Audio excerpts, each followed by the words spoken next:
up, friends, and welcome back to Rock Chalk Sports with Whoa. Dan Courtwright. I am Sean Kellerman. Dan has got a beanie on because it is 61 degrees in here. We are working on and that. it is 25 degrees outside. Yeah, a little cold out there, and it's a winter wonderland today. is. So I'm excited. I love snow. yeah. I didn't love the roads this morning. No. But, it is what it is. Hopefully everybody's staying safe out there. Here's what we got today. Of course, talking a little KU football here in the opening segment. Didn't get what we wanted, didn't get what we needed the last 3 weeks of the regular season. KU season is done. They will not be going bowling, courtesy of a 31-21 loss to Utah, where things completely fell apart in the fourth quarter. We'll talk about that here in the open. Going to hear from Lance Leipold, his final post-game press conference of the season, next segment. And then after that, we're going to be joined by Kevin Flaherty down the Zoom line, if you will. Right. Kevin will join us on video, and understandably, he's not making the trek to Lawrence. And of course, football season's over. No football press conference today. So Kevin, who lives in the Kansas City area, will join us to break down all things KU football and basketball. After that, Case of the Mondays. That's right. Dan, tell us what's on. Well, probably the biggest story is it's Case of the Mondays for Ole Miss. Yeah, it is a fun story to keep track of, because if it was anybody else, any other school, any other head coach, it wouldn't be this big of a deal. But since it's Mr. Lane Kiffin, I think you and I might have differing opinions on this as well. But we talked to 24/7 Sports Jack Ritter about this, and he has a differing opinion on it than I do. I just don't tend to view Lane Kiffin in a good light in my eyes. I think he's fun. I think he's good for college football, but two things can be true where he's good for college football, but also not a great person. that's maybe true. But that's what we were talking about last week when we said that everybody has that friend that isn't a good person, but you just like hanging out with them. Yeah. Oh, yeah. No, yeah, And you're right. You're that's why do you Lane keep on hanging Kiffin. out with this guy? You're like, well, he's fun. He's okay. I like him. That's really been the big story. Obviously, there's a coaching carousel of sorts across college football, major college football programs. We knew it was coming, right, when everybody was getting canned there mid-season. But yeah, By the we'll way, break Case of that Mondays down for for Mark you. Stoops. That was weird. Yeah, but they lost 41-0 to Louisville. Sure, I you get can't it, lose but to your rival 41-0. I get and it, then- but it's Mark. I mean, Mark Stoops has just been a staple there. He's a good coach. Yes. He'll find his way. He'll be fine. Yeah. We'll break that down for you as well in the Case of the Mondays segment. And then after that, we're going to hear for the final time from Jalon Daniels. He played his final game at KU. Hear from him post-game. And then following that, we're talking KU basketball and KU volleyball as well. Those are the big positives, despite football losing on Black Friday. KU basketball, yes, we understand it's been a while since the Hawks knocked off Tennessee, but we haven't been able to break it down for you in full. We want to do that. We're going to do some today. We're going to do some more tomorrow. And, of course, tomorrow we'll preview tomorrow night's game, KU and UConn, over on Naismith Drive. KU volleyball in the NCAA tournament. That's right. Tell you about their opponent, their potential second-round opponent, and the good news regarding Horsch Family Volleyball Arena. So full show for you today here on Rock Chalk Sports. Dan, how was your Thanksgiving? It's great to see you. Man, thanks. Thanks for asking. I appreciate it. Thanksgiving was good. A lot of fun family time. I overindulged in a lot of food, but I guess gluttony is in vogue at this time of year. If you will. I am sicker than a dog. Like Saturday and Sunday, I was practically bedridden. Yeah, no, stay away. It's you might be able to hear it in my voice a little bit, but like, man, oh man, this what a terrible time to be sick. So I am not feeling great, but the food fantastic. Thursday we went to I guess I should start on Wednesday. Wednesday, I had a Friendsgiving, so we had about 15 people over at my house. Same dishes. Yes, all the same dishes. My invite got lost in the mail. It's still in the mail. Must be. This is the problem with postal Weather this time of year with all the I stuff. I can't remember getting invited to that. But No. yes. But so mashed potatoes. Mashed potatoes, turkey, the whole works. Thursday went over to my fiance's family's house. Friday was the KU game, so I didn't do anything there. Saturday, my family, and then Sunday we were supposed to go to another one and wound up not going. So I almost had 4 Oh my God, that's too Thanksgivings. much. It was a lot. I have some Thanksgiving leftovers still to eat from the one that was on Saturday. Okay, I was gonna say. From not from no. We're getting to that time. Yeah. No. From the one that was on Saturday night. That's where the leftovers came from. So Yeah. it's not like I didn't wait a week. There's no mold growing on. How was your Thanksgiving? It was great. It was great. So you had 4. I had 2. They were both on Thursday. Both of them. Oh, wow. Yeah, but I realized after the fact I had 0 pieces of pie. Oh, what a mistake. That's a mistake. I don't know how that happened, but Giant the stuffing, mistake. and this goes I back bet they're to our on draft sale right now. The stuffing to me is a 10. Yeah. And nothing else is, this is controversial. Nothing else is better than a 5. I mean, maybe the sweet potato casserole. Sweet potato casserole is probably a 7. And then, dessert notwithstanding, I love pie. Cranberries are great, but like if the stuffing's a 10, it's just, the point is leaps and bounds better than anything else. But I will say, after that, and that was, it was just one day for me. You had a lot more Thanksgiving food than I did, it sounds like. Yeah. But man, I have been begging my wife for like a burger or some pizza or something. Yeah. And switch it up. She's like way Tired pregnant. Eating cold turkey sandwiches. Yeah, I get we're about to have another baby, and she's like being very conscious about what she eats, and wants vegetables and fruits. Sure. Yeah, come on. You're not pregnant. I'm just like, Pizza Hut's got a 50% off thing. Yeah. I mean, come on. It's pretty good. But anyway, so maybe post baby in the hospital room, I'll have Pizza Hut swing by. Right. I don't want to give you too much credit because I hate doing that, and I hate admitting that you're right. I forgot how good stuffing is. Man, I totally forgot how good stuffing is, man. It is good. It's so good, and maybe I need to eat it more throughout the year. Like that's what I'm going back for seconds of first. Yeah, it is, and then it's like maybe I can get a few more shreds of turkey if I need to. Sure, but no, I'm going back for the stuffing, and Caitlin actually made this, and Ava helped, of course. This cranberry fluff. Ooh. It's cranberry fluff. I don't know. It's like real cranberries, and then there's a bunch of marshmallows in there, and they make it so it's like a fluff. So it's got the texture of marshmallow fluff, but it's got cranberries. I mean, need to have Thanksgiving at your house. Delicious. Did you have your whiskey sours?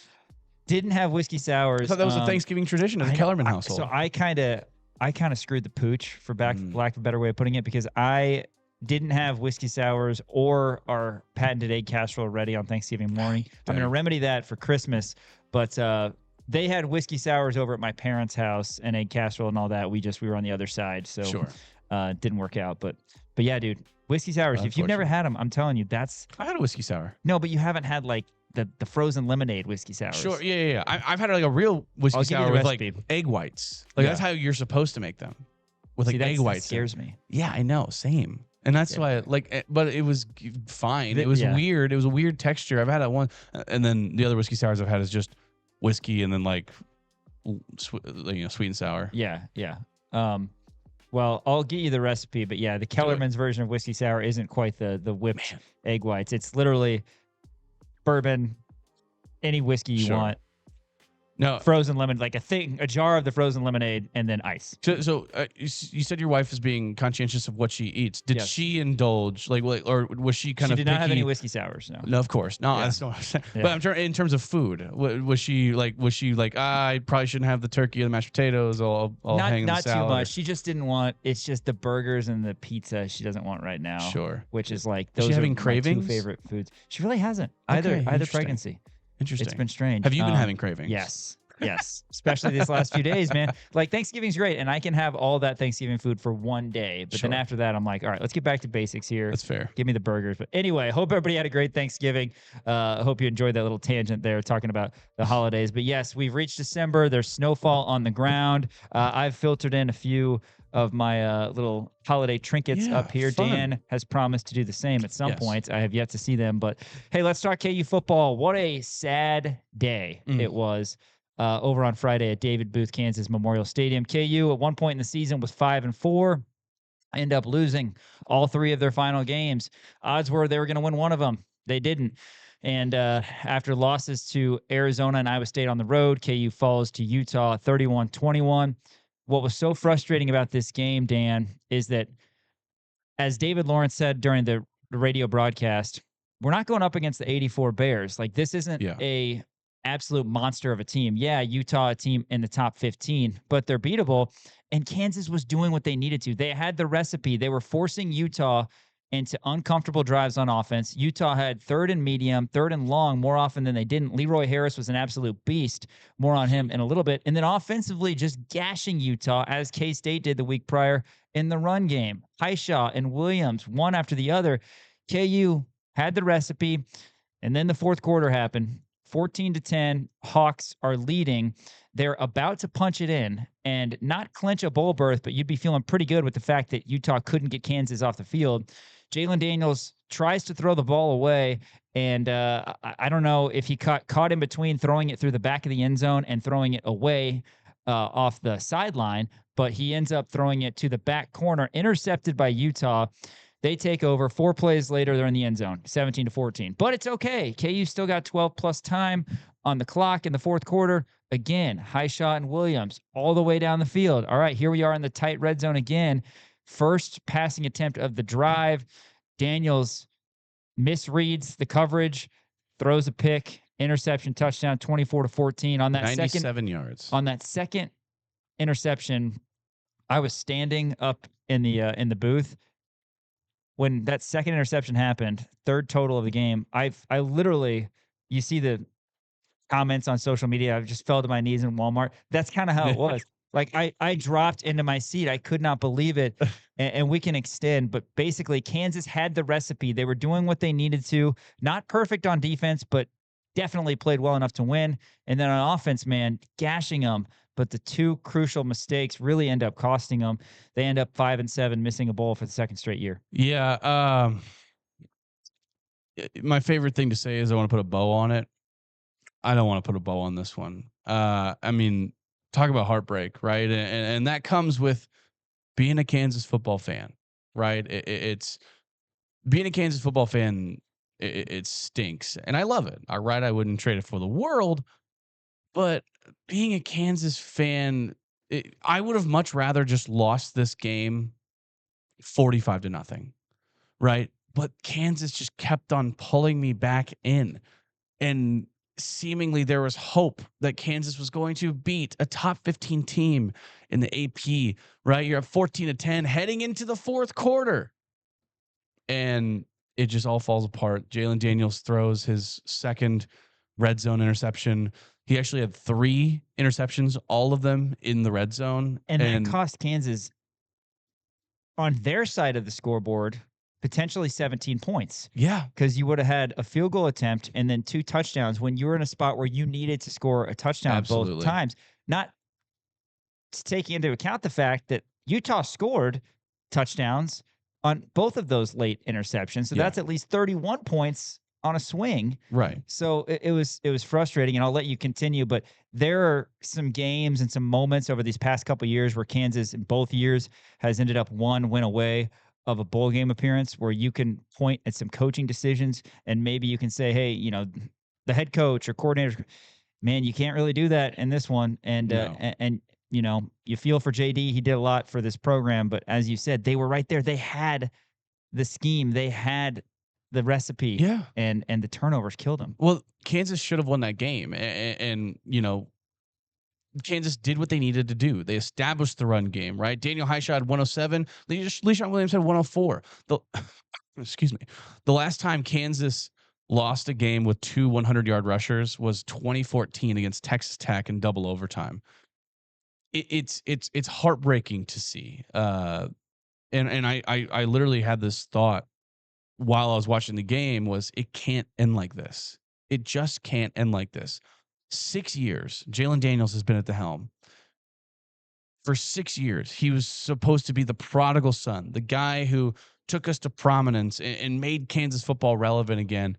And in his last game in his career, just everything went wrong for him. And I'm not blaming the loss on Jalon Daniels.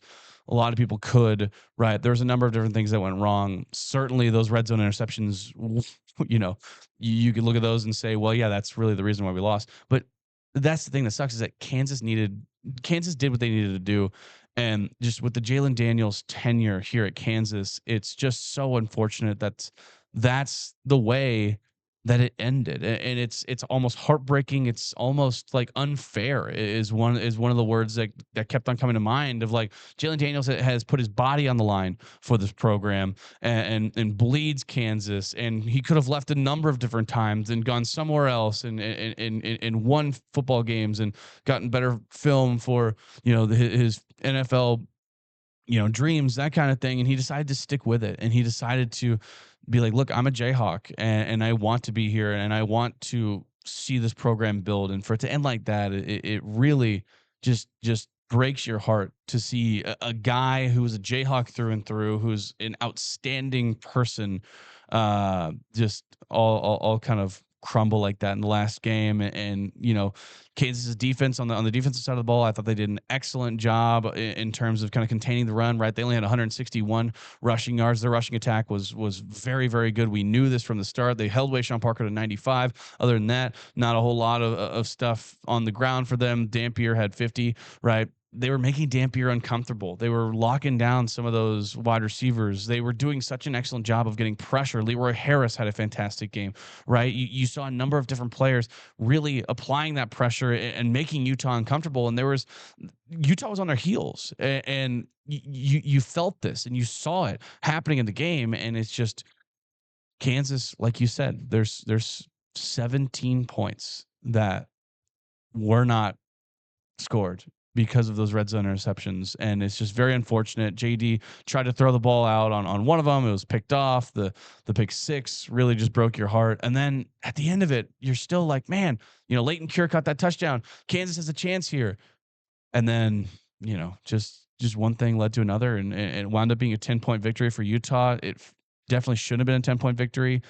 If literally 2 or 3 plays goes KU's way, Kansas is practicing right now, getting ready for a bowl game, and that's just not the way it goes. And you have to feel for these guys, because there's a number of different guys who have been on this program either for a long time or just joined the program, who have bought in and who understands that, hey, look, Kansas football isn't just a joke anymore. And you feel so bad for those guys that it had to end like that.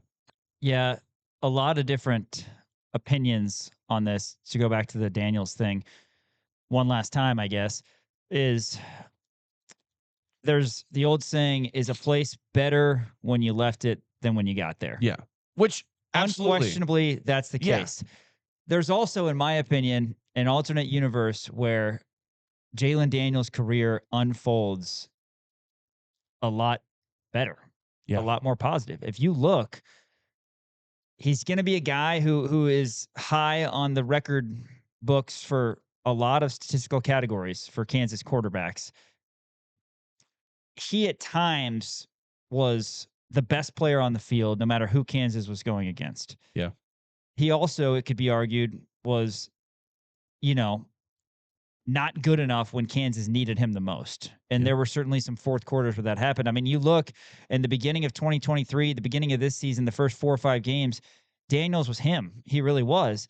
And it's just been so spotty. And unfortunately, these past couple of years, it's become a situation where the first couple of years, Daniels was the primary starter, end up being more successful, both from an individual standpoint and from a team standpoint, than these last couple of years, which is a shame because he has been loyal. He has stayed. Yeah. But he just didn't play well enough. And certainly for it to end the way it did, probably with JD playing the worst game of his career, particularly at game point, when all they needed, Kansas, was for JD to be average, and just those crucial mistakes end up cost him. So, he's going to move on. We're going to move on. We're going to focus on the future, and appreciate everything that he's done in 6 years. But Kansas football is in a better spot right now than they were. JD got here. Kansas didn't win any games in 2020. They went 0-9. He took a lot of hits. College athletics has changed throughout Jalon Daniels' time. And despite him being so good and helping Kansas pick up huge road victories in conference play at Texas, at Houston, at West Virginia, Iowa State has gone down 3 times since JD has been here, in the matchup of KU and Iowa State. It just doesn't end the way any of us hoped. You were hoping to salvage it, and honestly, we have great memories of his time here, and the Liberty Bowl performance where he set record after record from an individual game is another one of those good memories. But like I said, he will move on. We'll move on, and 32 other seniors as well. It's unfortunate that that's how it had to go down, because Kansas had this thing won. We will talk about some positives. You hit on a few of them. Leroy Harris, I mean, he's going to be priority one, I think, for this Kansas Absolutely. coaching staff going into the offseason. And the exciting thing, Dan, is we have all these young players, particularly on the defensive side. And with no spring portal now, we're going to know our team in the next 6 or 7 weeks. Yeah. So we're going to have all the updates for you on Rock Chalk Sports, but focusing on 2026, the excitement of all the homegrown talent coming to KU, and also the fact that we are going to be able to look at a roster pretty much in full by mid-January. Yeah, I think when you look at the transfer portal and when you talk to a lot of the guys, now granted, I could have an incredibly bad read on this, but I mean, a lot of these guys are still bought in, right? You go 5-7 a couple years in a row. You miss bowl games. You don't get to the level of prominence that you once wanted to. But I think the level of buy-in is important for a number of these guys, where they still care about this program. Where Kansas teams in the past, I don't think you could really say that, right? They're like, oh well, I'm just here to kind of get a degree and say I played college football. Yeah, it's cool. It's whatever. It's fine. I mean, the guys who are going to be sticking around, I think there's going to be a number of them. Sure. I mean, is Kansas going to lose some guys to the portal? Probably. Right. I think that in today's era, it's virtually impossible to go a portal season without seeing some guys, ship off and try to find somewhere else to go. But I think there's a number of different guys who really care about this program, who want to see it continue to grow. And I think that a lot of the younger guys are like, look, JD and the coaching staff and a lot of the older guys, they took it from nothing to something. Let's take it from something to great, right? Let's take it from something to great. And when you look at JD's legacy, it's a complicated one, but I think you hit the nail on the head where he left it better than he found it, right? I think Kansas was an absolute joke of a football program, and he brought it to where we're upset about a 5-7 season and barely missing a bowl game and losing a relatively close one to a top 15 team in the nation, right? If you'd have told me that back in like 2016, I'd have said, I'd have taken that in a heartbeat, right? Now, I understand there's a couple of different ways to look at it of like, oh, well, it's not about the record. It's about a lot of the missed opportunities, right? Because there was a lot of missed opportunities, and you can point fingers and say, oh, it's bad play calling. It's bad, play by certain individuals. And yeah, I totally get that, right? I get the fact that it's not like I've thought that too, where yeah, sure, you get to 5-7, but how did you get to 5-7? What were the expectations? You look down the line, Kansas lost 7 of these games. I'd say probably 5 of them were because of missed opportunities in one way or another. Even last year, right? I mean, you look at the 5-7 season that you had last year, I'd say all 7 of those games, well, maybe 6, aside from the Baylor game. You look at that and you go, Kansas should have won. And that's the heartbreaking thing, is that yeah, I understand where Kansas came from, but Kansas could have been a lot better. And again, I think that there is some buy-in with a lot of these younger kids who are saying, we know we can be better, and we want to prove that to everybody on a national stage, that we can take Kansas to what we thought it was going to be. Turnarounds don't just happen in 5-6 years, right? It takes a long time, especially from where Kansas was, right? It's all about building upon that, recruiting upon that. And Kansas has done such a good job of recruiting on that. And signing day is going to be this Wednesday. Kansas is going to get a ton of guys on that signing day who are going to be the future of this program, right? And we'll go through signing day on Wednesday and talk about this. And it's impossible to determine, hey, this guy's going to be good, this guy's going to be bad, because a lot of times guys are either busts or guys who are on nobody's radar wound up being one of the greats, right? But you're going to know these guys' names in the future. You are going to see them every Saturday making plays in Big 12 play. And hopefully this is one of these classes that can, stick together and bond together and continue to grow what is Kansas football. Well, we've got a lot of individuals that are on the roster right now as well that we're excited about. We're going to break that down throughout the offseason. Offseason is here. We don't like it, but that's the case as KU lost their finale on Black Friday to Utah 31-21. We're going to hear from Coach Leipold next segment, and we'll hear from JD a little bit later in the show as well. That's all coming up next on Rock Chalk Sports here on KansasNation.com and ESPN Kansas City. KU football ended 5-7. Disappointing end to a season where there was so much buzz around the new stadium. And KU actually, from a record standpoint, if you look at their opponents, got a fortuitous schedule this year. So likely will be a little bit of a tougher challenge next year, especially with so many new players. But we know with the portal, you definitely can rebuild a roster quickly, and that'll be what Coach Leipold and the coaching staff has to do. And then the offseason, and then, hey, next season, that'll be here before we know it. KU and Mizzou will battle again. This time it'll be at our place, and KU will go across the pond to take on Arizona State. A couple noteworthy games for 2026. After this one, though, disappointed, I'm sure, heartbroken Coach Leipold spoke to the media. Here it is now. I guess just starting off, how do you feel like you guys as a team played today? Obviously, as a team, we didn't play well enough to win the football game. I thought we had some outstanding efforts. A lot of times after you struggle a little bit like we have down the stretch, you want to make sure guys come out and strain and play hard. I thought we did that. We had some opportunities to win this football game. There's no doubt about that. And I thought we played extremely well on defense, except for a couple good plays. Thought we ran the ball extremely well today. Unfortunately, we turned the ball over too much. We're moving in a good situation. We're going to kick a field goal and make it, and we have a penalty and miss it. And just too many things that when you're playing a ranked football team, you can't have those type of things happening and hope to win the football game, because then you're getting the whole game. With Jalon, the first interception, did you talk to him about that? And when he came back to the sideline, what was kind of your sense of where his headspace was? Yeah, it's obvious today that Jalon was, I'll just say this holistically, it wasn't Jalon Daniels' best game, which is very unfortunate. His last game as a Jayhawk. I don't think he ever felt fully in rhythm. I think there were times where, he had a look about him that he knew he wasn't in great rhythm, and there's some things that I just think there were times where in the RPO game and that,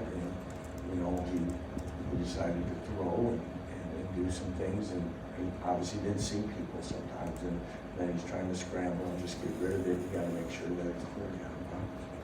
When you reflect on this year and this team, how will you remember this group?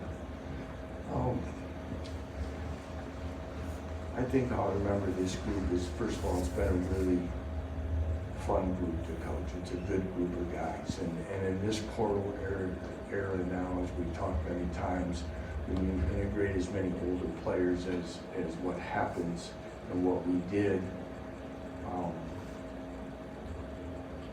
to me, you're worried about how it's going to flow and how is everybody going to get on the same page sooner as far as expectations of the program and how we do things and why we do things. And I've told this group it's gone a lot better than I ever imagined in that regard. Now on the field, obviously we came up short in some games that were winnable, and obviously we're going to continue to look at that. I have to do a better job. I've fallen short of expectations as the head coach, and I have to be better. This group, though, as I said today, the way they went about it and went through it on a shorter week, and that I'm extremely proud. And that's what I'll remember about this group is very unselfish. We had very little issues about playing time and roles, and we accepted that and how we went about that. So there's a lot of positive in this, even though it hasn't been exactly what we want. You mentioned expectations, just you had gone to back-to-back bowl games, and now it's 2 straight weeks, 5-7. How difficult is it to look at that? How do I look at it? With mixed emotions, mixed in the fact that of where we've come as a program, that in a very short period of time has now become the expectation, and how we have to continue to look at every aspect of our program in this era of roster building and things like that, and how we're going to continue to do that, and to give ourselves the best opportunities possible. But as far as 2, 5, and 7 years compared probably about expectations, we've underachieved, I guess, by most people's standards.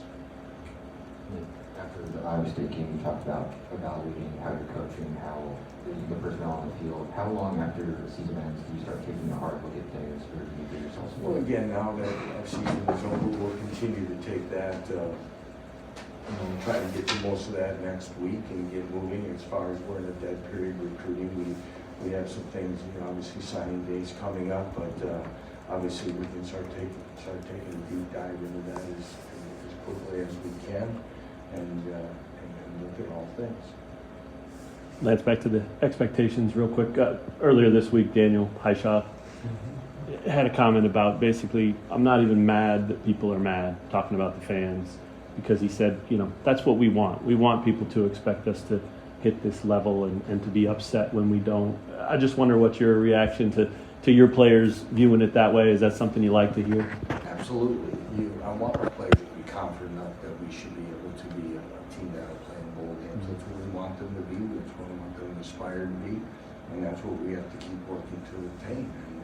And that as we continue to do it, coaching, weight room, everything that we're doing, we have to make sure that it's an all the time thing.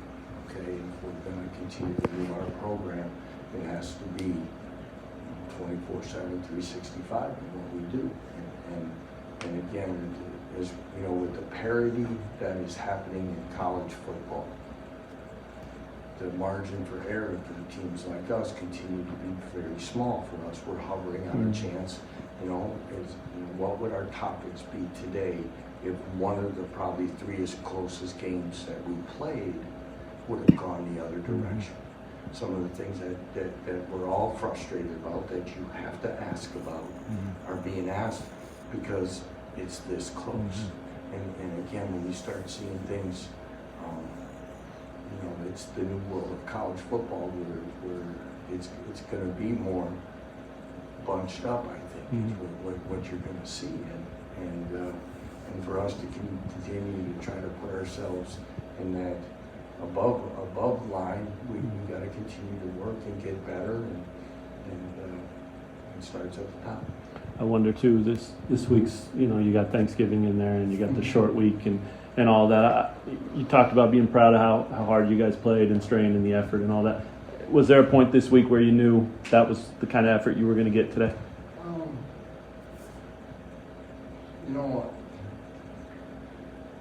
I didn't know they said the right things, I guess, and there's times where, that hasn't always been the case in the last game of the year, and things, and you see that sometimes across the country. The one just mean it's a here thing, but our guys said it. Our guys felt, talking to our leadership group and things, we really modified how we practiced to try to get the bodies back at this stage, and I thought we responded to that really well. Last night at the hotel, I kind of challenged them a little bit about, again, if in the last regular season game, if someone's going to put on the film, no matter how clean something is or how well we play in execution and other things like that, I think as a man, you have to sit there and say, you can't let anybody question your effort level and how you go about it. I think for any of us in life, does anybody question your work ethic? If they question your work ethic or your effort level, I think that's a serious issue for life. And as we had those 33 seniors, hopefully it wasn't going to be our last game, but if it was going to be our last game here, and I said, if you turn the film on next week, or if you turn it on 20 years from now, where you're going to show your kids or your grandkids or whatever it's going to be later in life, hopefully they're going to say that you played the game. And we talked a lot about that, and I think they really understood that, and I think they went about it that way. And as I'm curious, with the change of the portal, you got almost over a month now. How do you guys handle that? And then what are your thoughts on just doing one portal in January? Well, we'll see about the one portal, I guess, there. We'll see as we keep evolving. I think everything, really from our arrival time here 4.5 years ago continues to change every 6 months, really, of something, that we've gone about, from transfer portal to NIL to rev share and all those different things that happen. I think as coaches, we wanted to try to get to stability as fast as we could in rosters and things like that. I'm sure there's going to be some things that'll be real positive, and I think there'll be some that'll be challenging to us, because it's a one-time shot now to improve your roster for the long haul. So the interesting thing is, of course, the portal doesn't open until January, but obviously there'll be ways that I'm sure guys are going to declare themselves as in the portal when seasons are over, and then when's all that going. Those are all the things that I think we're still wanting and needing to clean up in college football, are the parameters of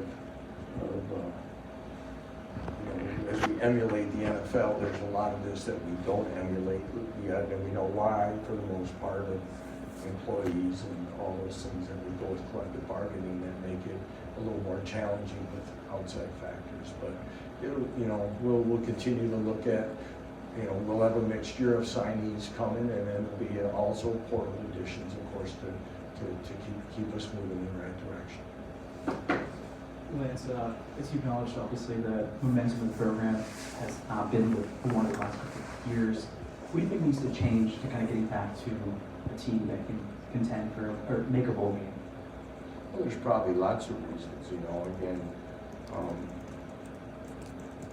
those would be things we continue to look at. I would say I have to do a better job as a head coach. I think we have to be better in closing out football games. I think that would be. Again,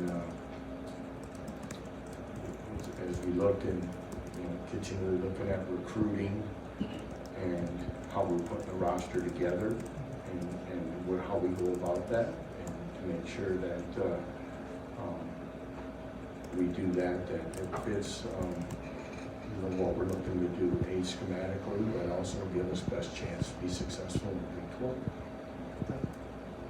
And obviously you guys started 4-2 this year, and I think lost the 6 of the last 8. When you look back in the last 8 games, is there anything that kind of sticks out to you as a thing that's carried over in each game?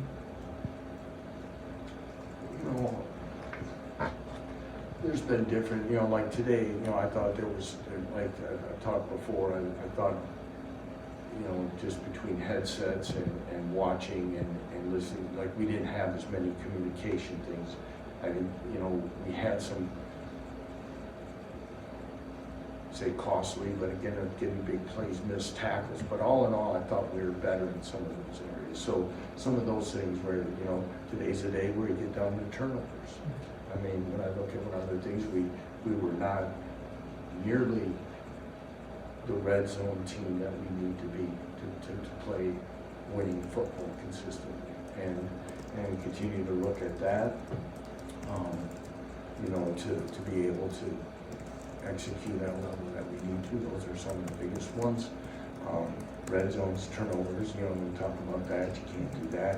But really before today, I don't know, you guys, when's the last time we had 3 turnovers in a game? We've been pretty good on ball security. I think you look at, this might be our fewest year of fumbles. We had 1 penalty, I believe, today, didn't we? 2 penalties.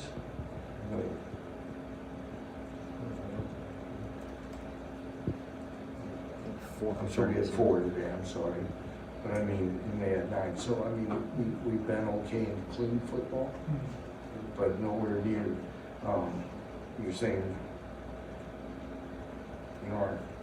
again, it seems like if I mention areas, it goes to people, and I want to single out people because it's a program issue. But, our kicker did a great job for 90 plus of the season, but hit kind of a tough spell here down the stretch. And he did so well for us. He did so many things, but you know, he battled through some leg things, and he's kind of worked through them, and he never looked for a way out, never made an excuse. He just said, I had to do better, but even our kickoffs weren't the same down the stretch. And some of those things about being able to sustain a level of winning football is what we have to continue to strive to do. Time for one more, Jordan. Nice. Do you feel a different kind of pressure going into this offseason at all, or is it the same different kind of pressure going into this offseason? Yeah, for you, or just this program, or is it the same kind of pressure you always put on yourself? You know, I think you know, guys, there's pressure in this job every single day. You know, expectations, no matter what they're at,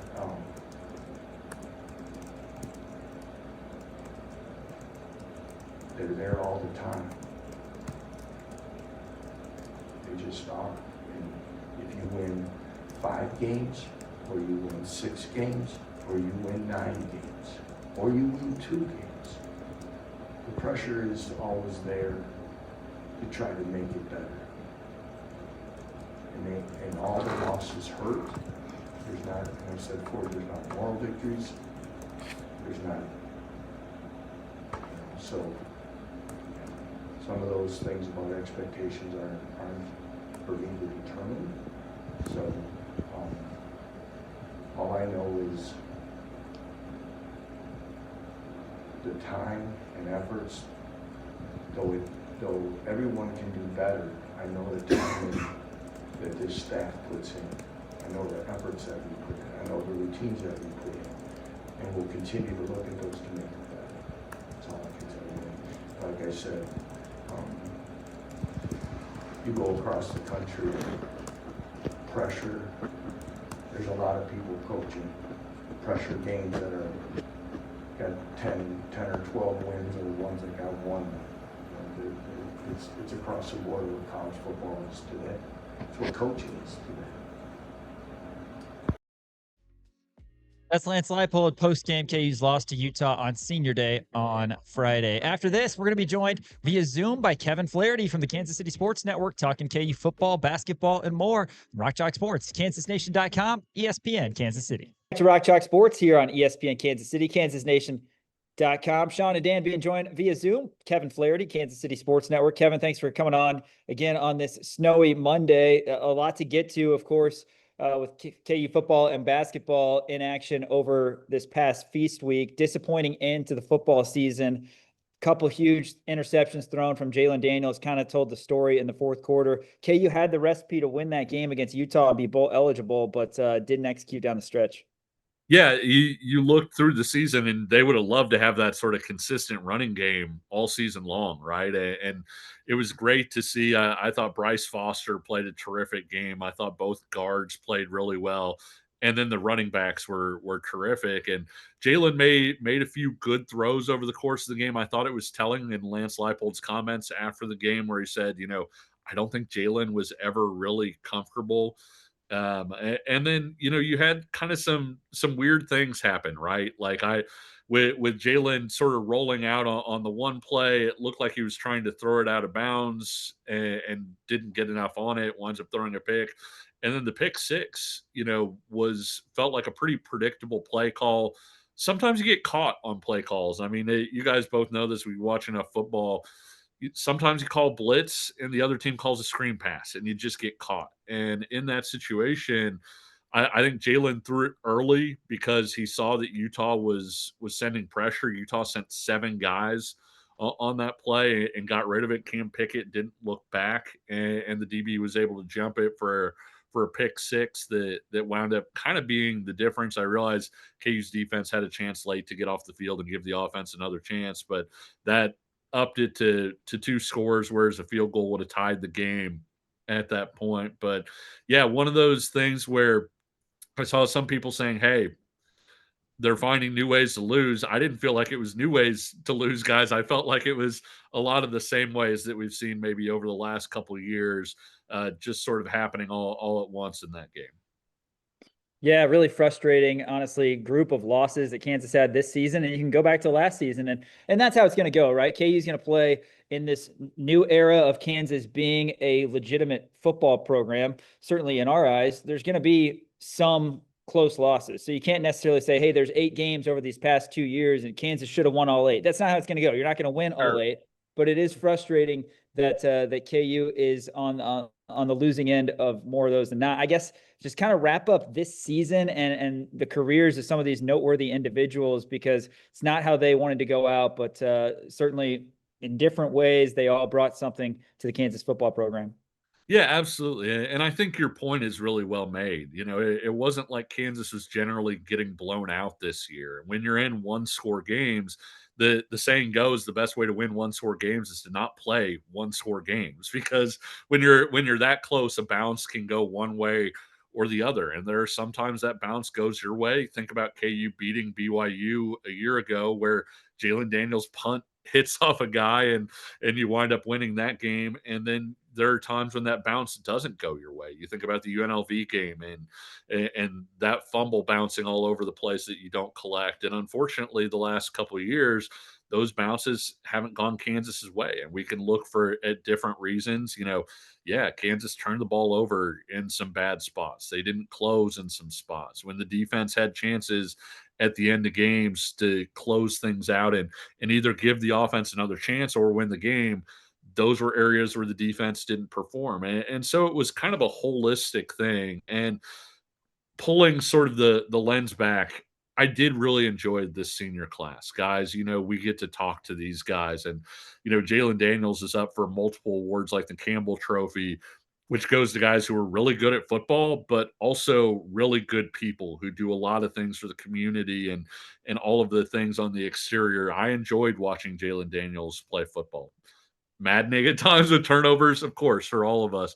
Daniel Highshaw, so many great memories of watching Daniel Highshaw run the football, whether it was running over people on the field or off the field. When he goes out of bounds, that touchdown against Duke is something that I'll probably replay over and over again. I love the passion that Kobe Baines played with at offensive guard. He was a guy that on tape, I really enjoyed watching him play. Loved watching Bryce Foster. Enrique Cruz was a guy that came along.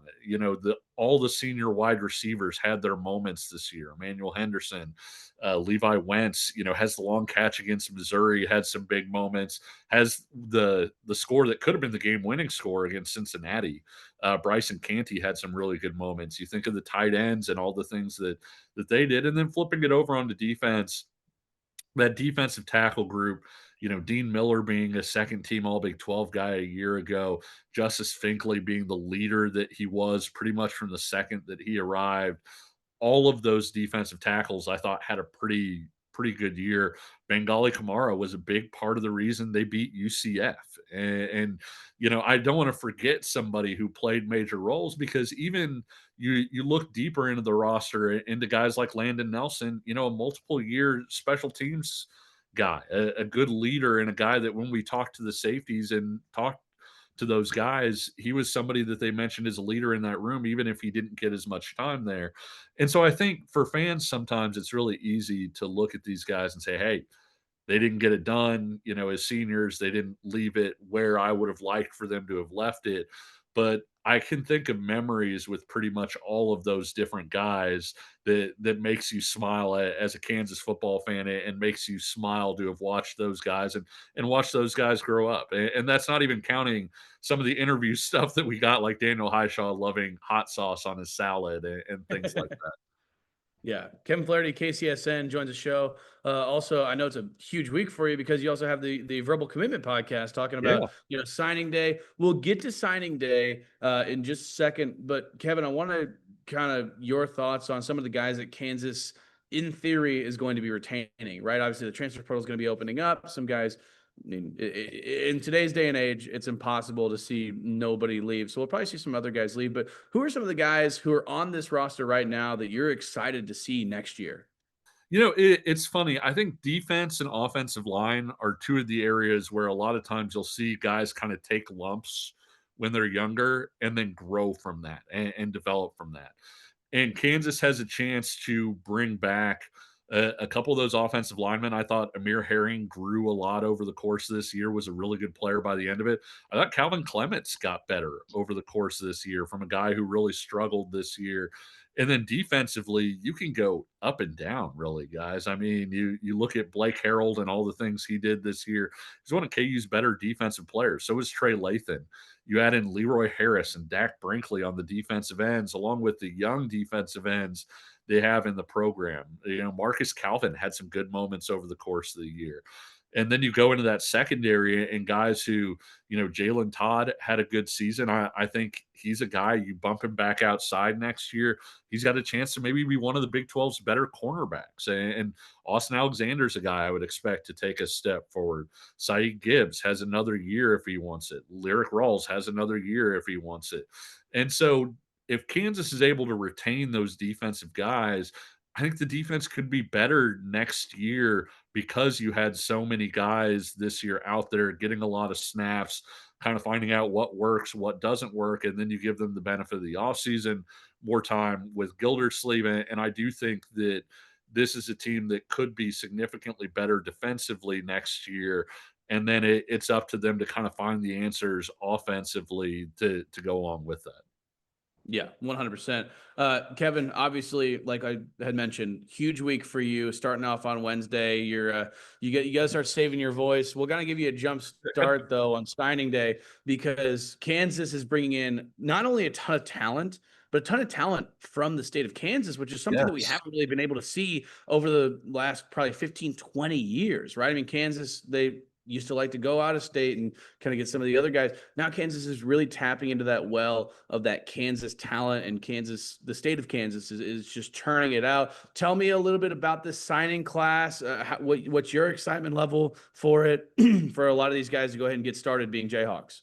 Yeah, I think when the Mangino era kind of started to turn in terms of that KU K-State rivalry was when they started winning some of those guys like, John Randall wound up winning, Todd Hazelhorse, Jake Sharp, Kerry Meyer, all of these guys that were kind of guys that maybe previously had gone to K-State, but all of a sudden you find a way to get them in your class. And this has been by far the best local class in Lance Leipold's tenure. And that includes the guys in state and the guys just barely out of state. When you look at the Kansas City guys like Kevin Sullivan and Jack Oots, I actually had a chance to see the two of them play against each other when Rockhurst played Platte County earlier this year.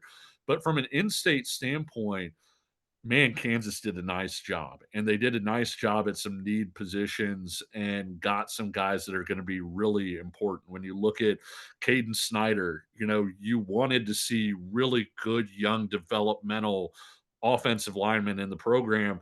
Caden Snyder is all that, but he's already 295 pounds, guys. Like he's, and he started playing this season at 305 pounds, and he's coming in for the spring. And so you want to add a guy like that in your program. He's a guy that has a 4-star ranking according to the different ranking services. I thought Hunter Higgins could have had a 4-star rating when you look at the fact that he was just shy of a 4th star as a high school junior. And guys, he was playing with a vertebrae injury as a junior and recovered from that. I know we always see the way that these guys' bodies change, and you get those shared by like Gildersleeve and Katie O'Connor and stuff like that. Hunter Higgins is a guy that I think when you see where his picture is when he comes in December and you see his picture in August at the start of camp, it's going to look like a different guy. I think Gildersleeve is really going to enjoy working with him. He's a really mentally strong kid too, very smart, very detail oriented, very tough. All of those things work. You look in Lawrence, the linebacker they got, Josh Galbraith from Lawrence. He's as athletic as any linebacker in the country, and I don't say that with any level of hyperbole. I mean, this is a guy that can windmill dunk as a linebacker, a guy that can go out and, probably if he had been sitting on the couch for a week, could probably go out and run 4.5 right now. I mean, he is that level of athlete. And then I like some of the guys even a little bit, I hate to say lower down the class, but lower down the recruiting rankings. Tyron Parker has the potential to be wide receiver 1 if everything clicks for him, because he's tall, he's got great feet. He's got great length, good speed. How would you guys like a 6'2", long-armed wide receiver who at K-State can't play cornerback? Like that, you and so I think when you look at that, when you look at Nate Sims being a track guy, being a 10.5, 10.6 100-meter guy with all the things that he has as a wide receiver, I thought Kansas did an amazing job in state of getting guys who fit the program, guys who won a lot. Caden Snyder just won the state title at Salina Central, and also guys that I think are going to upgrade the talent level as well. And they did a lot of that locally, and so that was just fantastic to see. I hope I didn't forget anybody from the in-state guys because I could hear about that for sure. Oh, Jalen Yeah, Mason, well, we get a quarterback yeah, there you go. Yeah, From right. from QB. Northwest. Yeah, he was a guy actually. I went to KU camp when he was at KU camp, and I hate to use this phrase, but he was kind of singing for his supper a little bit. KU hadn't offered him yet, and so they were getting an in-person look, and he was coming in with the pressure of knowing, hey, I need to throw really well here to try and get these guys to offer me. Working with Jim Zabrowski, and he came out, guys, and he killed it. He had a great day, wound up, earning that scholarship offer, was one of the early guys to commit. But you just think about how much pressure that puts on a 16 or 17-year-old kid to be Right. in that situation and then to go out and perform the way that he did. Jalen Mason's going to be a guy that I think a lot of people are going to like for multiple reasons, but one of them is, when he's in pressure situations, I'm not sure his heartbeat raises a beat. He is smooth. Kevin Flaherty, KCSN. If you want to follow Kevin on Twitter, it's Kevin Flaherty, or sorry, it's K Flaherty, KCSN. Kevin, let's talk a little basketball now. We're going to have all sorts of football coverage throughout the offseason with, changes from the roster, changes from coaches. We don't know what's going to go down, but certainly, yeah, we'll check in with you on that. Basketball wise, what a fun week in Vegas, and it culminated with a 12-point comeback victory against Tennessee. I think everybody was expecting Council and Jackson, the law firm, to come through for Kansas when they needed it. Down 12, no Darren Peterson. You didn't have Trey White for almost all of the second half. Those guys spearheaded the comeback, and just what a toughness trip for this KU team. Yeah, I don't know what you guys were thinking. You don't have to admit it, but watching the game down at my in-laws' house, once it got to 12 and Trey White got in the foul trouble, I'm not saying I turned it off. I had it on, but I was still kind of like, well, it was a nice run. It was kind of nice while it lasted. And then out of nowhere, I mean, just the way to be able to flip that momentum. There's a lot of college athletes that are kind of front runners, right? Like if they're putting their foot on your throat and they're making shots and everything's going well, then they're going to be really tough.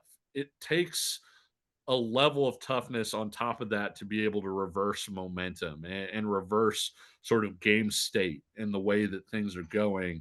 And I think we saw that. And quite frankly, guys, that's something that KU fans have been crying out for. I mean, don't get me wrong, Kansas fans are spoiled, and I say that with a lot of love, just based on the level of success that the program has had, and they want to win basketball games. I'm not saying that, but I think that you're willing to maybe let some things slide if your team is tough, if they Yeah. fight, if they compete, if they seem to enjoy playing together. That's something that Kansas fans and sort of that blue collar mentality that a lot of Kansas fans have can really get behind. And I think that the way that win went, I don't think, jokes aside, I joked during the game that Elmarco Jackson is the greatest player in college basketball. I don't think people are expecting Elmarco Jackson to drop 20 and a half against UConn. But I do think that people really respected his ability to respond to the adversity that he had been having and flip that switch. Melvin Council, I mean, what more can you say about the guy? He wants the ball in his hands in the biggest moments, and he's performing in those moments. And now I think when you look at adding Darren Peterson back to that mix, it's almost the best of both worlds, right? Because you were able to find some confidence and some confidence and basically get the team firing without Darren Peterson. And so now when Darren Peterson goes back out on the court, I don't think you're going to have 4 guys watching Darren Peterson play, I think everybody's going to be, operating and firing in their own right. And that may be one of those things where we look back in March and say, hey, when Darren Peterson went out, that actually wound up being a good thing for this team because they were able to figure out who they were without him. Yeah, 100%, right? That's the silver lining is that, hey, you guys got to go out there and figure out who you are without Darren Peterson first, and then you add him on top. It's kind of like a cherry on top of like, okay, well, now we're really, really going to be cooking. And this team, I personally think is a top 20, top 15 team without Darren Peterson. And then with him, you're talking top 5 for sure, just with what we've seen out of these guys. Kevin, obviously a big one coming up tomorrow, UConn, right? I mean, that doesn't get much bigger than this. And we heard Coach Self talk about how right now, over the last 25 years, they've been the most prominent team because they've won 6 national championships in that span, or 27 years, or whatever it has been. Give us kind of a breakdown of kind of what you've seen out of UConn and how Kansas can kind of use this momentum coming out of this Players Era tournament to go up against just a monster of a team like UConn. Yeah, I love Dan Hurley's offense, first of all. It's a great system when you look at how difficult it is to defend, but also the way that he recruits to that system and getting really highly skilled guys who understand what they're doing on a basketball court, where you're putting a defender in a spot where he's having to make a choice. And the guy with the ball is a guy who knows how to play basketball. He knows where the open guy is going to be. He knows how to get his own shot. And I think that's the difficult thing about playing against UConn is UConn's not ever going to beat itself. And so you're going to have to go out and execute. And the way you do against UConn's offense is you have to switch probably 1 through 4. I don't think you can switch 1 through 5 with either Terrace Reed or Eric Ryba in there. But I do think that when you switch 1 through 4, you're going to have spots where you've got Flory against Terrace Reed, who's huge. And there are going to be some moments where you switch where you're going to maybe have Melvin Council on Alex Caravan or something like that. And you have to be really connected and not give up the sort of open looks that offense typically generates. And on the other end, guys, UConn doesn't give up catch and shoot shots. They just don't. They do a better job than anybody in the country. I think they're number 1 in the country in defensive assist rate, which basically means when you're catching the ball, they're running you off whatever your shot is where you're having to put the ball on the floor. And so the one good thing about that, guys, is this is a team that's very comfortable putting the ball on the floor, right, and attacking. And so I'll be interested to see, if/when Darren Peterson gets in, if Kansas is able to maybe take advantage of that a little bit, or if UConn is going to contract things and say, we don't usually give up catch and shoot shots, but we're going to make you make some of those to beat us. But ultimately speaking, it's really tough to pick against Bill Self in a big game at Allen Fieldhouse for sure. Yeah. You're not kidding about that. Bill Self saying a little bit earlier today that he kind of had an update on Darren Peterson. Basically said in the morning he's going to undergo some further medical testing to see if he's good to go. But anyway, it's just been great seeing these guys come together. Just a fun team to watch. And I said in the postgame locker room show on Wednesday, that's the most fun I've had watching a KU basketball game in a couple years. It is because they just fight. The guys attack rebounds. They play hard and they just play for that Kansas name. And they've got the talent. And like you said, I think in March we'll look back and say, I think that was a blessing in disguise. And didn't expect 3 wins. I don't know. I mean, especially a top 20 tough Houston team or tough Tennessee team that just beat Houston. Yeah, that was impressive showing in Vegas. Kevin, I know you got a busy week ahead with your Verbal Commitment podcast, signing day coming up on Wednesday. Appreciate the time as always. We'll catch up with you soon. Thanks a lot, guys. All right. Kevin Flaherty, Kansas City Sports Network. Case of the Mondays coming up next here on Rock Chalk Sports, KansasNation.com, ESPN, Kansas City. Sean Kellerman and Dan Courtwright back live here for Rock Chalk Sports, KansasNation.com, ESPN, Kansas City. We teased this a little bit earlier in the show, but we have a certain college football coach that's going to be highlighting our Case of the Mondays. Stick around toward the end of the show, though. We haven't got a chance to break down in full that win over Tennessee, and I want to make sure we squeeze that in because tomorrow is going to be UConn-centric for the Kansas men's basketball team. But Case of the Mondays, indeed, it's Lane Kiffin, or as Whit Weeks says, his dad. Right? Yeah. Right. Father-in-law, not really. They're not married, but But Well, Lane's daughter Landry is dating LSU star linebacker Whit Weeks, who could come back if he wanted to. True. And play for He's got another year. his father-in-law, if you will. Yeah, would that be weird? I wouldn't be crazy about it, you know. Yeah. But I don't know anything about your father-in-law or your future father-in-law. he was my former vice principal in high school, and Bob Johnson. Keith. Okay. Yeah, which by the way, I did need a first impression because he only knew me as some like dumb 17-year-old kid. Yes. Which, if as you can imagine, he wasn't thrilled to be finding out that I was dating his daughter. But You were trying to woo her the whole time. Yes. Yeah. No, but you know, he obviously, you know, I'm a much different person than I was when I was 17. Also, some things are the same, but that is what it is. But yeah, no, he also was one of my football coaches. So nice. Yeah, that was actually nice to, you know, didn't really need a first impression. He already knew. Yeah, like, that's true. a lot about me. So well, Whit Weeks is going Good to the or NFL, bad? right?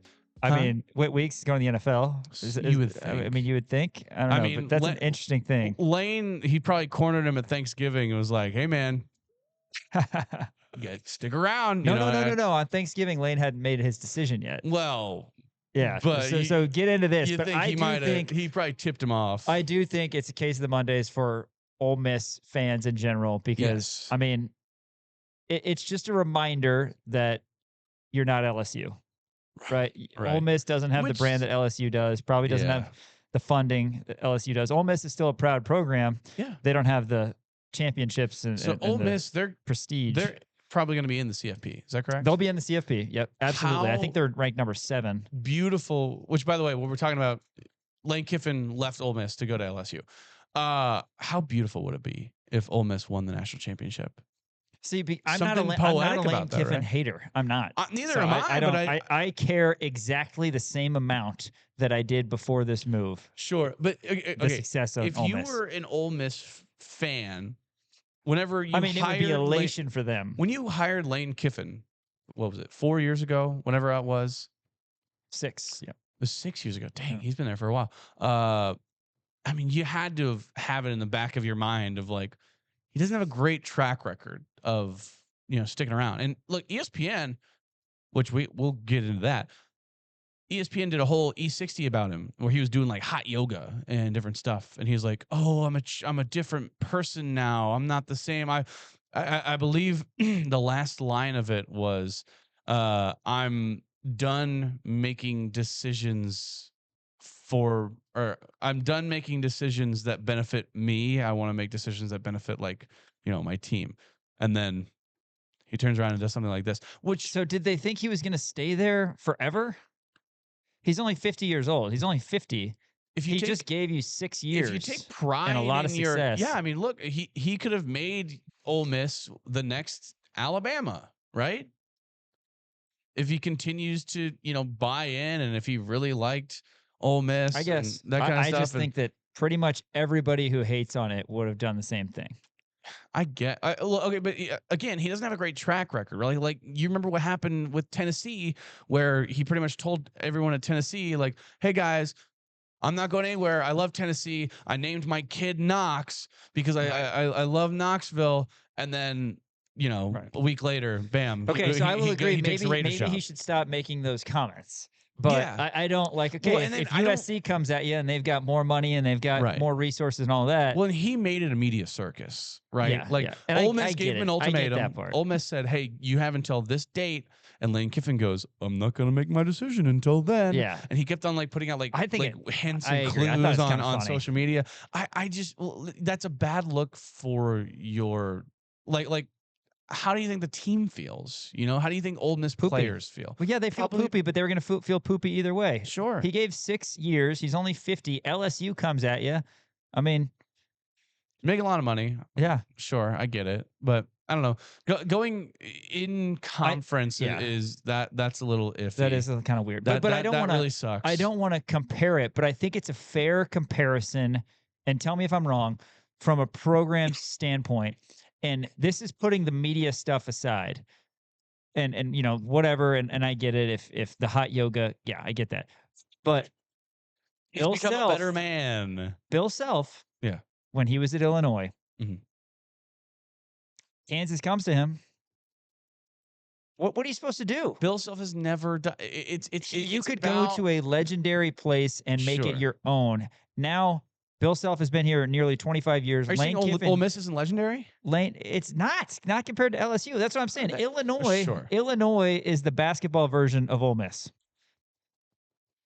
They're solid. I'll buy that. Actually, They're that's solid. that's That's a what I just pretty said. good That's what I just comparison. said. No, all Bill right, Self fine, was even right. younger than Lane Kiffin when Coach came to Lawrence, but yeah, I know. But now good Coach has comparison. been here for 20 years, and I'm sure Lane, who's probably shouldn't say this now, given his previous comments, I'm sure he's thinking, okay, this is where I'm going to be. For sure. You know? Right. But no, I get it. But 100%. anyway, yeah, Ole Miss fans, they were shouting expletives at him when he was getting on the jet to go to Baton Rouge and all that. Well, so it's a case of Mondays for Lane Kiffin's defensive staff, because did you hear about this? So this is per On3.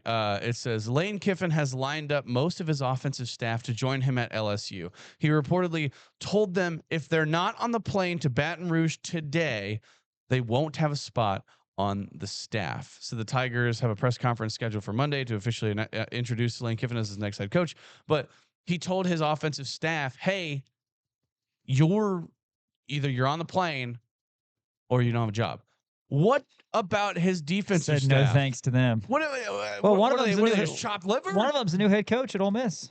Yeah, Pete which by the Golding. way, awesome hair, great hair. Yeah, he is. He's got like the gray spiky hair. It's like one of those like gas station visors that you see with like the gray spiky hair coming out of the top. Yeah. I love it. The front visor, I'm a I feel big like fan. Lane Kiffin is the poster child for the front visor. Like that's who I think of. Yeah, for on sure. that front. Who- Anyway, who but else yeah. who else is a visor guy? I know Kirby Smart is a big visor guy. Yeah, that's true. Kirby Yeah, Smart. I love that. By the way, cool. we do have a picture for this.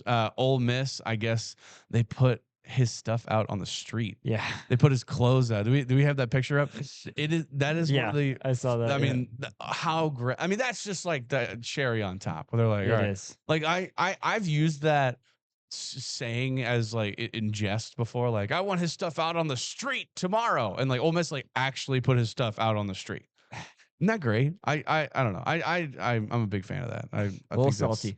I think that's incredible. Shout out to Lane Kiffin. Shout out. I mean, like, I don't know.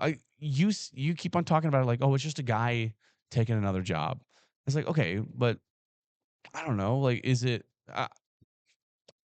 Lane Kiffin brought Ole Miss to a point where they haven't been in a very long time, and I think that he could have continued to build on that and made Ole Miss his own thing, and that would have rewritten how people view Lane Kiffin, because people view Lane Kiffin as just this guy who floats in, who rolls into town and wins a couple games and then goes and takes a better job, which is relatively, you know what I mean. And there was a But a guy. that's how it works. That's how it works. Yeah, but I know The but it's dude, not the dude at did Lance Leipold, if Lance were to have taken, like, that's why I The have dude so at much South respect Florida, for Lance or- Leipold, is that he was in Who went he to was in talks Florida. for the Nebraska guy, the North Texas guy. or John Sumrall, Yeah. USF went to Florida, right? Yeah, He could have stayed and he could have made USF his thing. And yeah, but just- it's different. you- It's different because that's USF compared to Florida.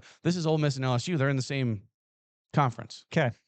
And All right. it's almost kind of like when like Lincoln Riley took the USC job. You're like, that's kind of a lateral move, right? Yeah, I Now, know, but understand. that was more of a, you want to be in Norman or you want to be in, Sure, I get it. you want right? to be out And, where you know, Greenstein lives? Yeah, I mean Baton Rouge and what Oxford. Oxford. Yeah, I mean, I don't know. All right, well, let's Both of move them are- on from Lane Kiffin. Sure, That was fine, a fine, fine, large fine. segment Yeah, on, it was. on Coach. Case of Mondays for Drew Aller.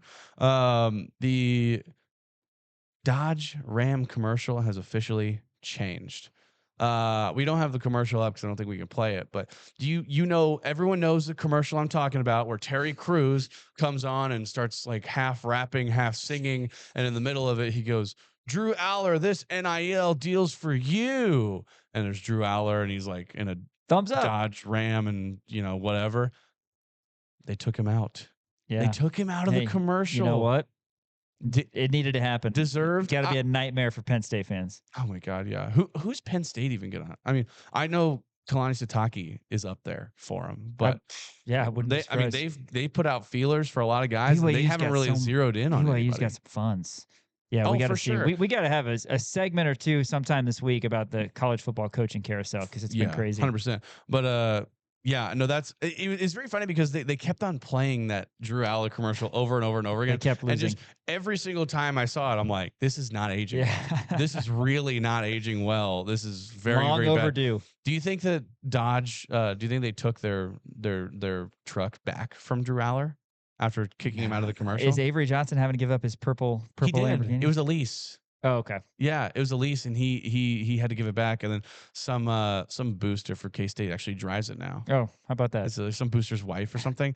So I know Avery Johnson does not drive that purple Corvette anymore. So maybe it was a lease kind of thing. I know Utah did that a while back, where Utah gave everybody, maybe it was their whole offensive line, or maybe it was everybody on this team a truck, but it was a 1-year lease kind of deal. So they didn't just give them the truck. They're like, hey, you can drive this truck for a year, basically. So I don't know. We'll see. Shout out to Drew Aller, man. Do you think he'll be an NFL quarterback someday? Not a successful one, but I think he'll get a shot. That was A couple more here. Okay. Yes, this is a great one. Case of Mondays for American hockey fans. So the NHL, and we have some pictures for this. The NHL, they put out a picture saying happy Thanksgiving to our NHL family here in the United States, right? It's great. It says happy Thanksgiving from the NHL. It has a little American flag in the bottom left corner. But if you look closer, and Elijah, I want you to pull up this next picture. If you look closer, inside the American flag, there's a very faint Canadian flag. Whoever that social media person is, they snuck one past them. That, by the way, look, USA all the way. That's funny. No, that's just how it looks. That's good old fashioned clean fun. Right? This is throwing what social in a media should be Canadian used flag. for, right? Absolutely. Absolutely. It's not. It's, I think that's fantastic. I actually love that. I mean, they made it good. I mean, you have to really zoom in to see it. 100%. You got to like kind of adjust your eyes, and you're like, is that a maple leaf? Yeah. That's great. No, I Good think for that's them. good for them. Good for them. That right there is good old fashioned clean fun. And like you said, that's what social media should be used for. Absolutely love that. Case of the Mondays for child actor stereotypes, because the University of Louisiana Monroe has a new athletic director. His name is S.J. Tui. S.J. Tui. And if that name sounds familiar to you, that's because he was the son in The Blind Side. How great is that? That's great. This Blind kid- Side's a great movie. Good movie. Yeah, certainly no issues with it, right? Well, there's some issues. Yeah. I still like the movie. It's fun. Yeah, movie's fun. It's just kind of a But so bummer real Louisiana story. Monroe, But yeah, shout out. They named S.J. Tui as his next athletic director. This is per Chris Vanini. He said Tui, yes, the kid from The Blind Side, is currently deputy AD at Oral Roberts. He previously worked his way up at UCF, Arkansas, SMU, and Liberty. So this kid's been bouncing around. And I mean, look, if you watch that movie, I wonder if he just like didn't even have to act, because that kid was all over it, man. He was coaching up Michael Orr. I mean, he was. I'm glad that you brought this up today, because as you know, I'm about to have a baby soon. Of course. I don't know if it's a boy or girl, but do you know what SJ is short for? I mean, you have one guess. Santa. No, he can't get it. He can't get it. Elijah, you have any idea? Sean Tui Jr. Sean Jr. Sean Jr. Tui is the new AD at Louisiana Monroe. Let me take a wild guess and say that you probably mentioned that one time, and your wife said absolutely not. The Sean Jr. thing. Yeah, you don't get a lot of Sean Juniors. No. Who knows? Would your wife be if okay it's a boy, with? who knows? Would your wife be okay with naming a boy Sean Jr.? I don't know. By the way, I was talking about this with somebody. So, like Sean said, he's about to have a baby in like a couple of days. You don't know what the gender is. Correct. It's eating me up inside. I don't know how you're doing it, because I want to like call your doctor and be like, just tell me. Just got to buy a bunch of beige clothes for a baby and, burlap and see what sacks, happens. Yeah, paint the room perfect. yellow, like Perfect. a nice gender neutral color. I don't know how you're doing it, man. It's insane to me. Oh, man. It's eating me up inside, and it's not even my kid. I like the pain. It's good for you, Sean Jr. That's a Sean. I mean, Kellerman look at all the Jr. success that Sean Juniors are What having. about this? Sean Kellerman II. I like that too. It's a good one. See, I pitched. Piper and I talked about it. We're not gonna have kids anytime soon, but I had said, "What about Daniel Jr.?" Immediately, no. Right away, no. I said, "We can call him DJ." No, Nope. no He's out chance, on that. no chance. He's out on that. Last one here. Case of Mondays for dancers at the the Macy's Thanksgiving Day Parade. I also have a picture of this. Did you watch the Thanksgiving Day Parade? No.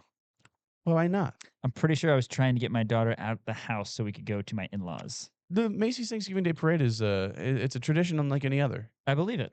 Well, it's a parade like pretty much every other. But it's a great tradition. I like watching the Macy's Thanksgiving Day Parade. I like seeing, Lil Jon rapping on a Dora the Explorer float. Unfortunate situation. Yes. So as you know, they have bands and dance squads and different kinds of things. I have a screenshot of it. Apparently, there were some dancers who had to perform right after. There were some horses in the parade. If you know anything about horses, they like to, how do I say this? Relieve themselves.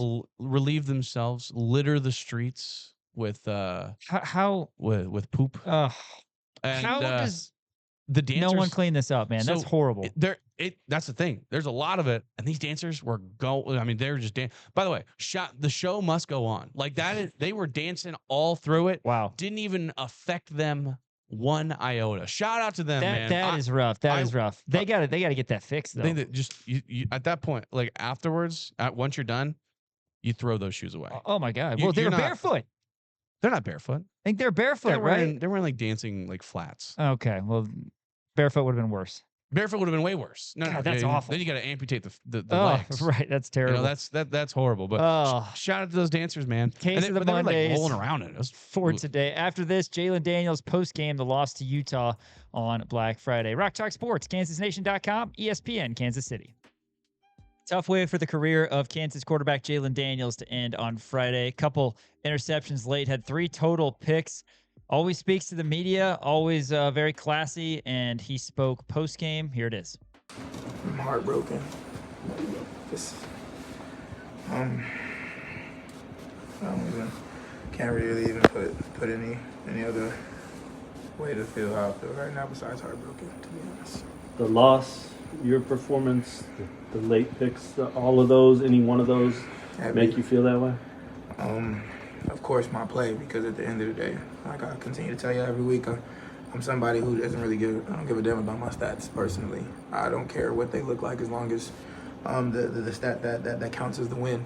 And when my stats are the reason why I feel as if we're losing, that leaves me heartbroken, especially when that's the game that we need to be able to become bowl eligible.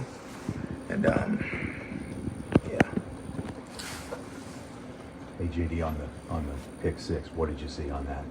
Trying to go had a flat route going to the field, and tried to throw it to Cam. And as I was throwing the ball, seeing the cornerback jump out into the flats, but I tried to throw it behind Cam so that he was able to catch it back shoulder and basically fall into the end zone with the corner hitting him. But cornerback made a play, picked it, and by the time he was running down the field, he had a caliber of people in front of him trying to block for him, so I wasn't able to make the tackle. We just talked to Highshaw, and what was it like just being in the locker room with the guys at the last time there? I mean, these are a lot of people who I've gotten the chance to be able to basically grow up with. I mean, coming in at 17 as a teenager and leaving at 23, there's a lot of growth in between there. There's a lot of people in that locker room who have helped me become the person that I am today. Who, no matter what's going wrong in life, they continue to keep uplifting me, continue to keep letting me know that I'm somebody that they love, and somebody that they continue to want to be with no matter what happens on the field. And a lot of those conversations were conversations saying that no matter what happens on the field, outside of just being a football player, like I continue to tell y'all, you got to be another player, not just the athlete. And a lot of those guys know me outside of just being a football player, and I think that everything that I've done on a day-to-day basis to try to come in and bring the energy, no matter what's going on, no matter the situation, no matter the scenario, I think it stuck with a lot of those guys. And especially when, for somebody like myself, when I'm feeling down on myself, those guys are the ones to be able to continue to keep uplifting me. So, yeah. Jalon, the first one, you're trying to throw it away. Yeah. And then when you have a few minutes to go on the sideline, I guess mentally, what is that like? What are you trying to do to get yourself back in the zone for that? Well, I mean, at the end of the day, game's not over. You can be disappointed all you want, but if you continue to stay disappointed, you probably won't be able to bounce back at all from that mistake. And like I said, these guys on this team, you know, even if I felt down, even if I looked down, they won't allow me to be down. They continue to keep cheering me up, continue to keep uplifting me, continue to keep saying, like, JD, this game's not over. At the end of the day, you know, it don't matter how many mistakes you make. This game is not over until the clock reads 0. So for me, you know, I think Coach Z does a good job of being able to teach something called focus, refocus, and the quarterback room continued to remind me of that on the sideline, and I had to take that into account and take my deep breaths in, take my deep breaths out, and go out there and continue to finish the game and try to be able to go out there and win. Aisha said he didn't see your head drop. What's that mean to you to know that that's what your teammates saw? That they know that no matter what, I was going to fight for them to the very end. I've been through a lot of things since being here at the University of Kansas, as far as injury, as far as, you know, not necessarily being, you know, where I wanted to be at certain times. And I think that with these guys, they've never seen me put my head down, no matter what's going on. I've been hurt on the sidelines, still cheering guys on. I think y'all heard it from Coach Z. I try to be the best teammate that I can be, even if I am if I'm on the field or if I'm not on the field. At the end of the day, I'm going to bring that energy every single day, because like I keep telling y'all again, you can't take this game for granted. You never know when your last snaps are going to be. Truth be told, you know, today was some of the last times that some of my guys get the chance to put on a shoulder padded helmet, and that hurts me, because I know that there was an opportunity to be able to get that 6th win and be able to go to a bowl game, but came up short. Jalon, how do you think it's going to feel having to now watch and see what happens next with this program, just as an alum? As far as what? Just like watching its progress as an alum now. Well, I mean, first of all, there's a lot of guys on this team who are young guys who I've gotten a chance to be able to see go out there. Even if you haven't seen them on the field on game day, I've seen a lot of young guys have ability, have talent to be able to go out there and make plays. And when they do get their chance to be able to be in that spotlight and be on that big stage, they're going to go out there and make the plays shake. So I'm very excited to be able to see the future of Kansas football. We've tracked this with you all year. Zeke almost got the touchdown. Yeah. It gets reviewed, and then you get it. A little lighthearted moment here, but what was that like for you to see him get in and then it gets taken from him? Well, for one, the excitement to be able to see not only on his face, but the guys that were also around him. I knew the celebration that Zeke was going to do as soon as he got into the end zone, so I kind of started looking for him, but I couldn't find him with the excitement from every single lineman, every single wide receiver, every single running back that was in the game that was blocking for him. It took me a minute to be able to find him. Yeah. But once I found him, we were able to do our little celebration, do our handshake. And Zeke came up to me after the game and just said that there's a lot of things that he looked up to me on, a lot of things that I was able to teach him in my time that we both been here together. And it's things like that means so much to me, because I was able to see the emotion in his face. I was able to see the emotion in a lot of my teammates' face. And it's things like that continue to make me feel that I need to continue to keep not only getting better as an athlete, of course, but also as a man, and continue to keep trying to be me, be able to be that energetic person every single day, continue to have that smile around the guys, because at the end of the day, what I've heard today from a lot of my teammates is that stuff is infectious.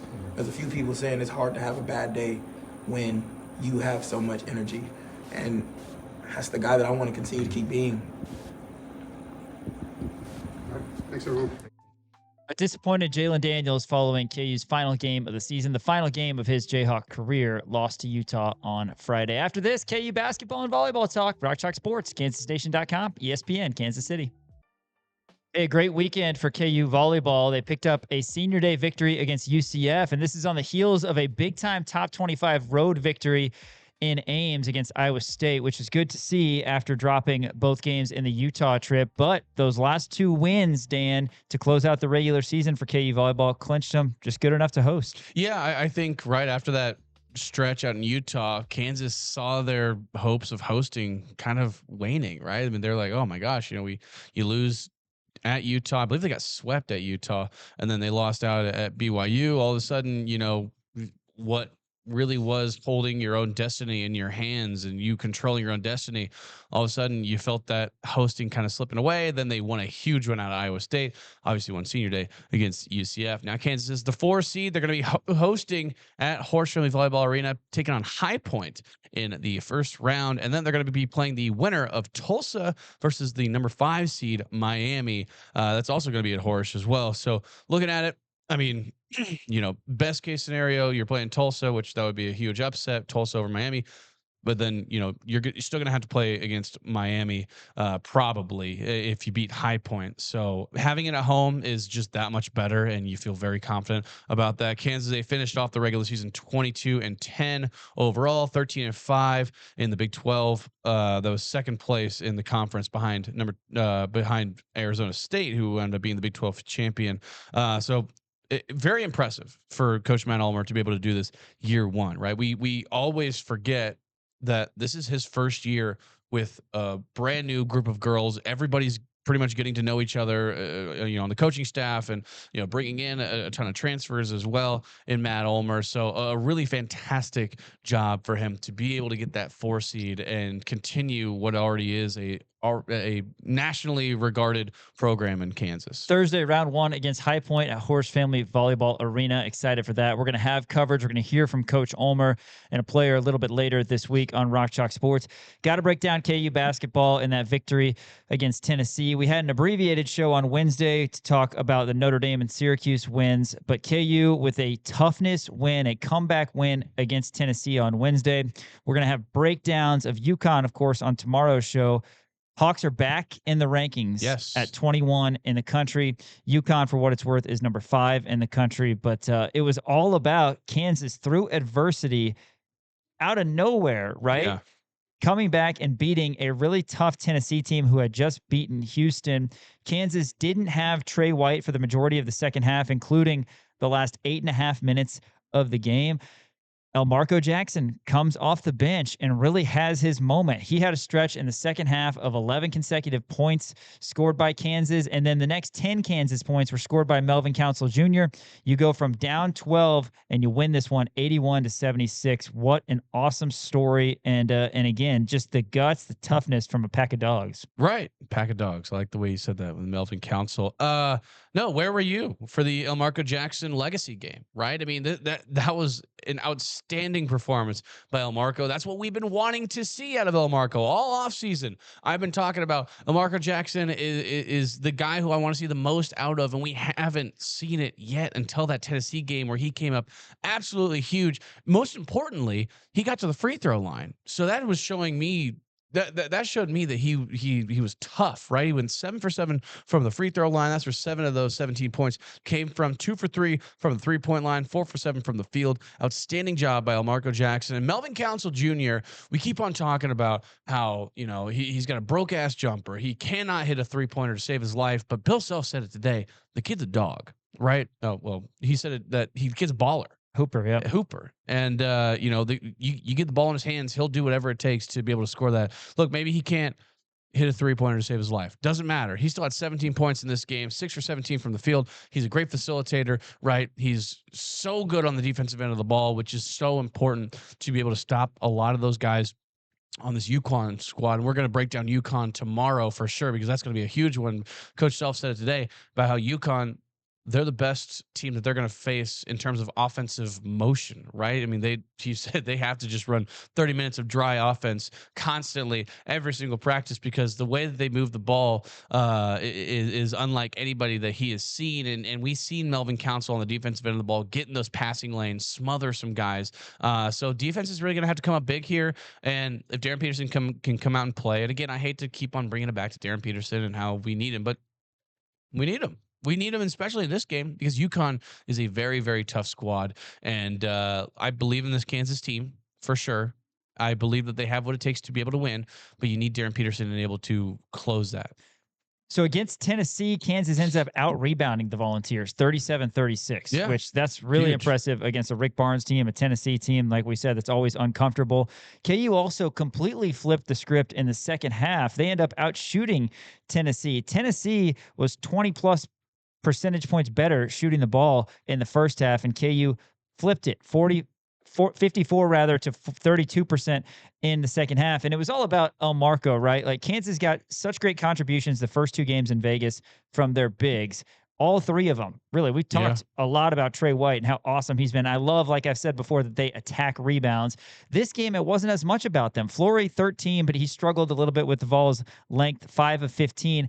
And Bryson Tiller had 6 on just 1 of 4. But both those guys hit huge free throws down the stretch for KU. And White was awesome in the first half. He was all KU had in the first half. So then you're thinking doom and gloom when he gets fouled out in the second half. But El Marco to the rescue. El Marco hits a couple threes and 1. He had that crazy athletic floater. Melvin Council had a short jumper. He had a couple takes and 1s as well, and he hits all of his free throws, which is fantastic to see.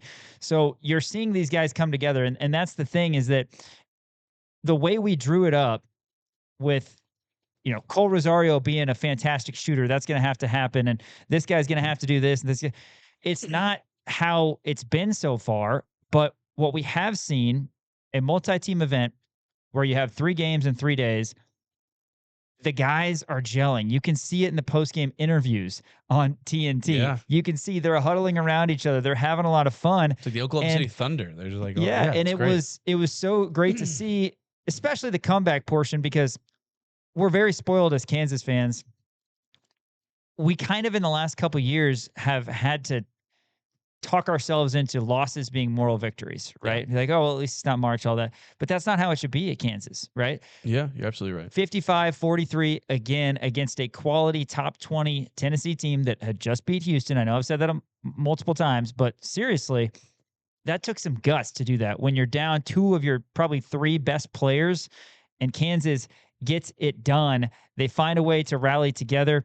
Tennessee also shot 28% from 3. Kansas is the only team in Division I to not allow an opponent to shoot 30% or better from 3. That's going to play. Coach Self loves the defense. He loves the rebounding and the toughness, and hopefully leads to more wins. But we needed this win from a win-loss quality win standpoint because we hadn't had one yet. Yeah, 100%. And, 3-point defense is going to come up big against UConn. Hey, it's tomorrow night, 8 o'clock, KU and UConn. Crimson and Blue Show on Sports Radio 810 WHB starts at 6:30. And, of course, on Rock Chalk Sports, we will have all sorts of coverage for you. Thanks for tuning in on this Monday. Stay safe out there. Rock Chalk Sports, ESPN Kansas City, KansasNation.com.